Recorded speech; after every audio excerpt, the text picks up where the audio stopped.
So, as we usually do every Friday, we welcome a hot or not columnist Russ Moore into the studio, but kind of got preempted by a former mayor and a general treasurer. It happens. Oh, the fist bump Fridays. and the jellyfish. Oh, I forgot the jellyfish. I gotta keep coming up with some better things besides that. But okay. All right. So all things hot, all things not. You had Yes. a couple things sports in here this week, and I know you're just a big sports guy. Sure. But I do love the one that you started off the hot with. Yeah, Catherine Switzer. Switzer, sure. It was a great moment in the Boston Marathon to see Miss Switzer at 70 years old finishing the marathon that she was first ran actually 50 years ago. Yeah. And they tried to stop her, but she kept running and she finished the race then. And 50 years later, she finished it again. So I thought that was a really great, heartwarming moment in the Boston Marathon this year. That is hot, and it was warm. Speaking of hot, it was hot. And well, sure. Thankfully, it wasn't Sunday. Sunday was oh my God, Sunday was incredibly 85 hot. degrees. Yeah, it was like July. But it was still warm for all these runners who had been preparing all winter to get out Sure. there. So. And you've been a runner in the past, and you know that when the average person thinks great weather is 75 degrees, but for a runner, that's not ideal. Runners want it at like 50, 55. So that's a little warm. It warm. was warm. So I want to congratulate, you know who's hot? Everyone who finished, and everyone who tried, Sure. and everyone who attempted to run the Boston Marathon. Absolutely. I don't think I'll ever do a marathon. I really applaud people Well, who... you did a half once. I've done a half once. Sure. Yes, once. You got once. We'll see if we do it ever again. You never know. So let's keep going down the hot list here. You had Link Chafee on the hot list this week. Sure, I put the former senator, governor, mayor, councilman in Warwick. Presidential candidate? President. Oh, God, how can I forget that presidential candidate on the hot list because he opposes Energy's Burrillville power plant. You know, if you're going to talk the talk and say you're an environmentalist, then you should really oppose this plant. If you're not a big environmentalist like he says that he is, then I can see supporting it because it's jobs and it's the economy. But for someone like him, he should oppose this, and he did, and I give him credit for that, unlike someone else who we're going to talk about later. We're going to keep going down the list here. That's right. One of the things about Link Chafee, you know, we had him in here into the studio when we first launched Go Local Live. There's a lot of things about There's a lot of things about Mr. Link, Chafee. but I will tell you what, when we had him in, he had just talked with the Russian press. You know, again, he had done a lot of work over in the Ukraine, and they wanted to ask him about the Trump administration. And he talked about 38 studios and his approach to recouping the state's losses. He talked about the state's economic development strategy. Now he's out here talking about Burrillville. There's lots of rumblings that he's thinking of getting back into the political fray. If he's not, he's the most active citizen that I've ever seen. If he's not thinking about getting back into the political fray, he certainly looks like he's got a keen interest in state government. That's for sure. Well, you know, I do have the tape of when he was in here in the studio. I'm sure you do. He said if he was going to make an announcement, he was going to tell me first. Okay. He did. So just want to let you know. Why wouldn't he? If Link Chafee is going to run, he's going to let me know. Of course he's going to. Of course he's going to let me know first. It's on tape. We have it there. Let's keep going down the hot list here as I have it. Oh, you went, you know, from sports to politics to fashion. Pierre Cardin. Sure, he's going to put on a fashion show in Newport this year, and he's going to, show us the latest trends and the latest fashion, what's new in the world of fashion. So I think it's pretty cool to have someone of his stature in the fashion industry coming to Newport. That is hot. Very cool. Pierre Cardin, thank you for coming to Newport this summer. We look forward to seeing you. Someone who was Will you be there? You know, it's a little far ahead to plan out at this stage. I hope so. Very political answer. I hope so. I'd like to be there in the front rows looking at those fashion shows. Right. Yeah, Well, that's what I was thinking. Yeah, or something super fashionable. Yeah, that's... If I'm not reporting news or politics, sure. I'd love to do that. All right. Let's keep going down the hot list here. Let's get through this.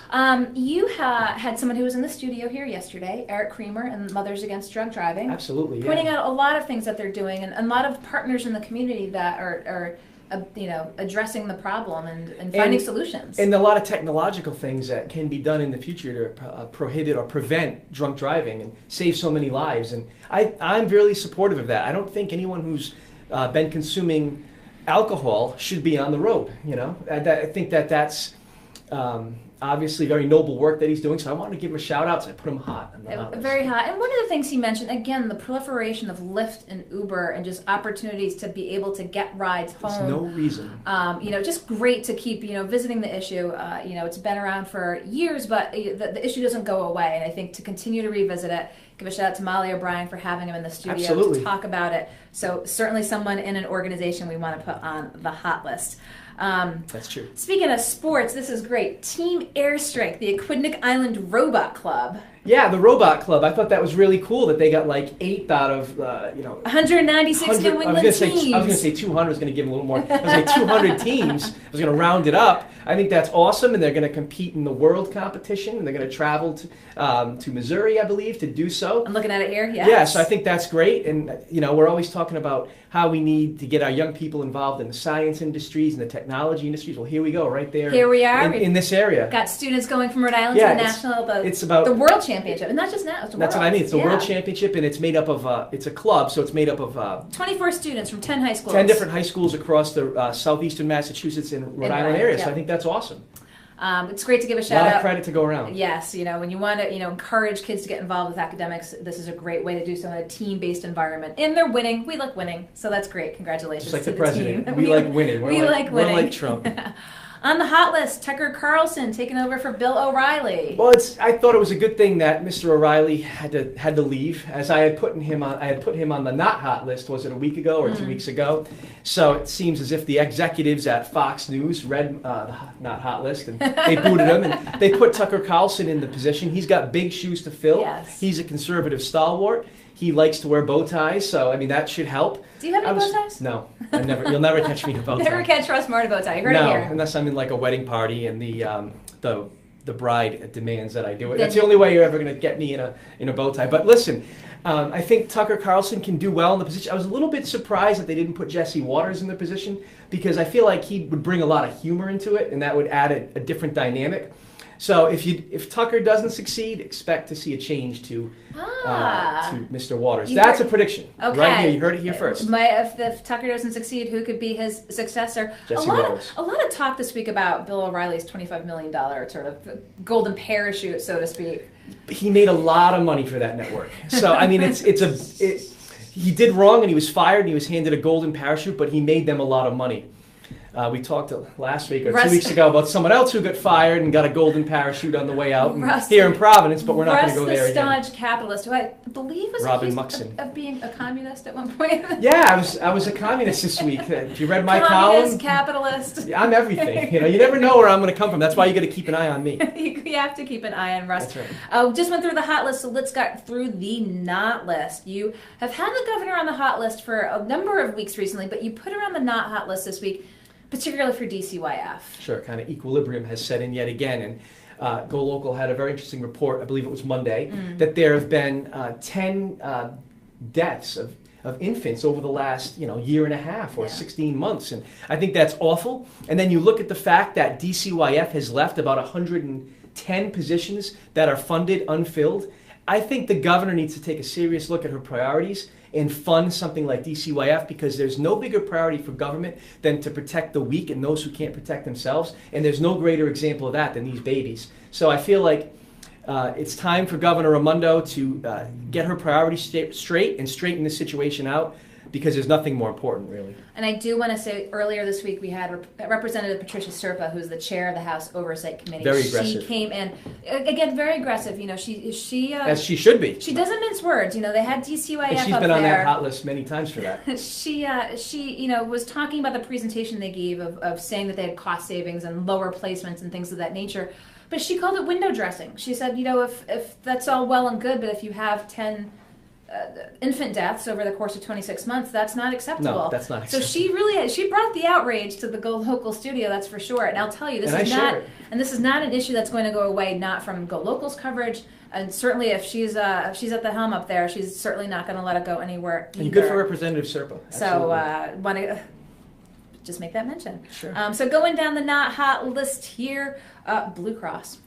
Sure, Blue Cross signed a lucrative tax stabilization agreement, and they had promised that they were going to fill up that big building that they built here. And now we get news reports that they're going to move 125 employees to East Providence.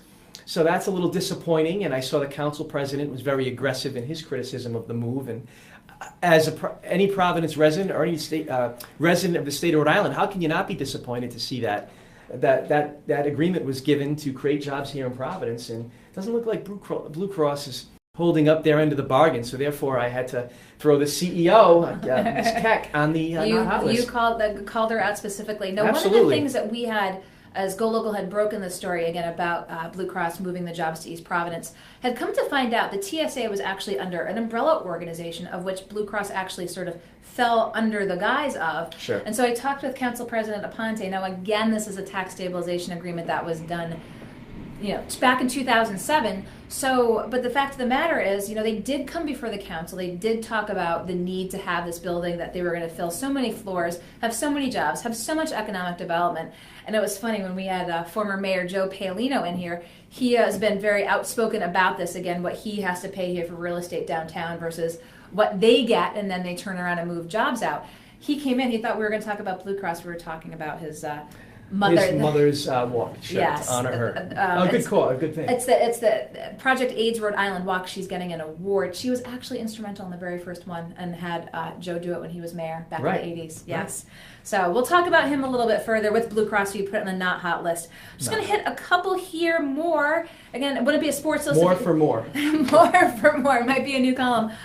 Boston Celtics on the not hot list. Yeah, not hot. I mean, come on. You finish in first place and you're playing the 8th seed. They just squeak into the playoffs. Celtics are flying high. And here we are on Friday. And when they play tonight, they start off in a 0-2 deficit. They've lost both games at home. So now they go on the road and they try to dig themselves out of this hole. Not hot. They should be up 2-0. They should have at least split at home. Biggest problem rebounding, what is it? Rebounding. Okay. So you watch. Yeah. They're not rebounding basketball. There are guys like, Robin Lopez on the Bulls who are just journeymen who are just like dominating them. So not good. Hopefully not they good. can. Hopefully Awfully they frightening. Can, right the ship tonight. Make it a series again. Hopefully they can turn it around. So I'm going to hit That's one right. last item on the not hot list, because we had talked about Link Chafee on the hot list. You keep putting Senator Whitehouse on the not hot list. Senator Whitehouse, Senator Whitehouse, you don't get to tell us that you're an environmental champion, and then tell us you're not going to take a position on a power plant in Burrillville.